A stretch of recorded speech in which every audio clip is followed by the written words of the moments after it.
राधे कृष्ण। तो चलिए दोस्तों, शुरू करते हैं हमारा आज का भूमिका का अगला पार्ट। राधे कृष्ण। भगवत गीता के इन 5 मूलभूत विषयों में से इसकी स्थापना की गई है कि भगवान अथवा कृष्ण अथवा ब्रह्म या परमात्मा, आप जो चाहें कह लें, सबसे श्रेष्ठ हैं। जीव गुण में परम नियंता के ही समान हैं।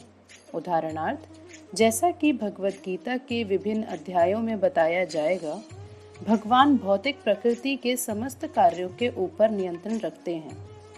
भौतिक प्रकृति स्वतंत्र नहीं है, वह परमेश्वर की अध्यक्षता में कार्य करती है। जैसा कि भगवान कृष्ण कहते हैं, मयाध्यक्षेण प्रकृति सूयते सचराचरम। भौतिक प्रकृति मेरी अध्यक्षता में कार्य करती है। जब हम दृश्य जगत में विचित्र विचित्र बातें घटते देखते हैं, तो हमें यह जानना चाहिए कि इस जगत के पीछे नियंता का हाथ है। बिना नियंत्रण के कुछ भी हो पाना संभव नहीं। नियंता को ना मानना बचपना होगा। उदाहरणार्थ, एक बालक सोच सकता है कि स्वतोचालित यान विचित्र होता है, क्योंकि यह बिना घोड़े के या खींचने वाले पशु से चलता है।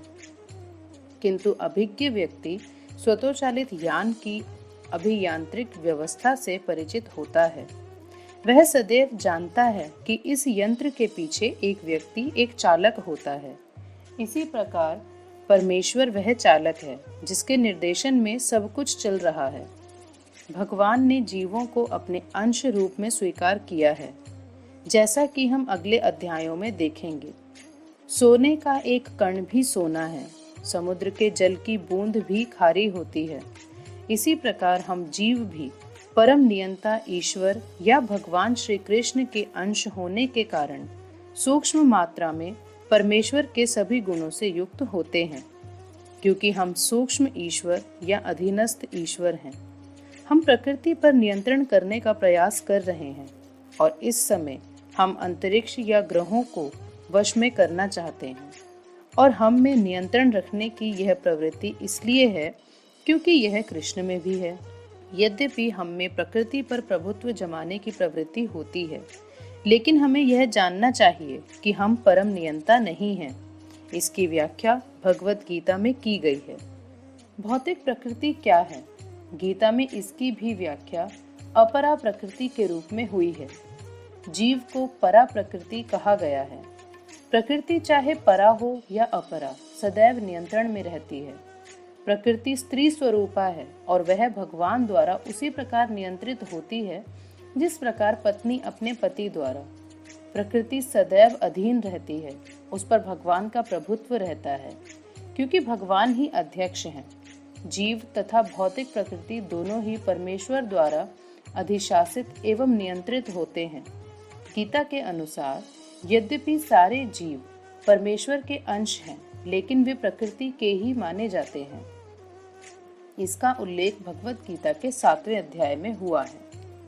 अपरेयमित तस्तवन्याम, यह भौतिक प्रकृति मेरी अपरा प्रकृति है। प्रकृतिम विद्धि में पराम, जीव भूताम महाबाहो ययेदम धार्यते जगत। लेकिन इससे भी परे दूसरी प्रकृति है, जीव भूताम अर्थात जीव है। प्रकृति 3 गुणों से निर्मित है, सतोगुण, रजोगुण और तमोगुण। इन गुणों के ऊपर नित्य काल है। इन गुणों तथा नित्य काल के संयोग से अनेक कार्यकलाप होते हैं जो कर्म कहलाते हैं। ये कार्यकलाप अनादि काल से चले आ रहे हैं और हम सभी अपने कार्यकलाप के फलस्वरूप सुख या दुख भोग रहे हैं।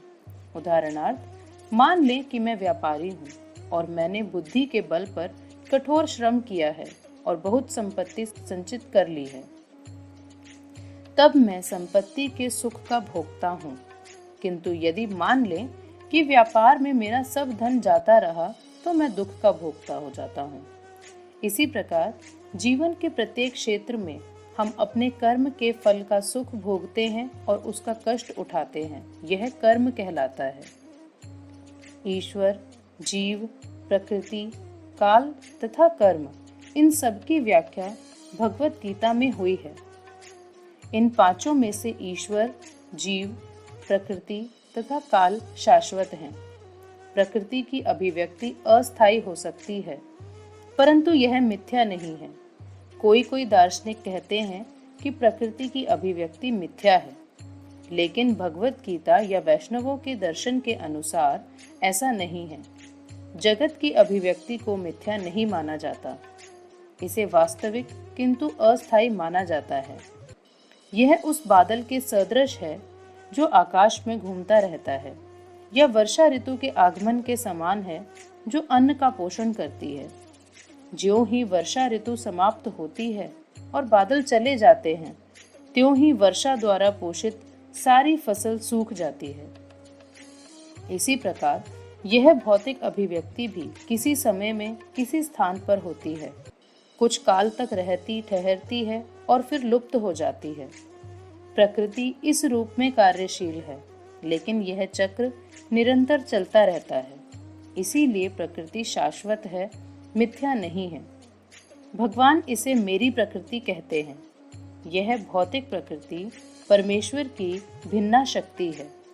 इसी प्रकार जीव भी परमेश्वर की शक्ति हैं, किंतु वे विलग नहीं, अपितु भगवान से नित्य संबद्ध हैं। इस तरह भगवान, जीव, प्रकृति तथा काल ये सब परस्पर संबद्ध हैं और सभी शाश्वत हैं, लेकिन कर्म शाश्वत नहीं है। हाँ, कर्म के फल अत्यंत पुरातन हो सकते हैं। हम अनादि काल से अपने शुभ अशुभ कर्म फलों को भोग रहे हैं, किंतु साथ ही हम अपने कर्मों के फल को बदल भी सकते हैं, और यह परिवर्तन हमारे ज्ञान की पूर्णता पर निर्भर करता है। हम विविध प्रकार के कर्मों में व्यस्त रहते हैं। निस्संदेह हम यह नहीं जानते कि किस प्रकार के कर्म करने से हम कर्म फल से मुक्ति प्राप्त कर सकते हैं, लेकिन भगवत गीता में इसका भी वर्णन हुआ है। राधे कृष्ण।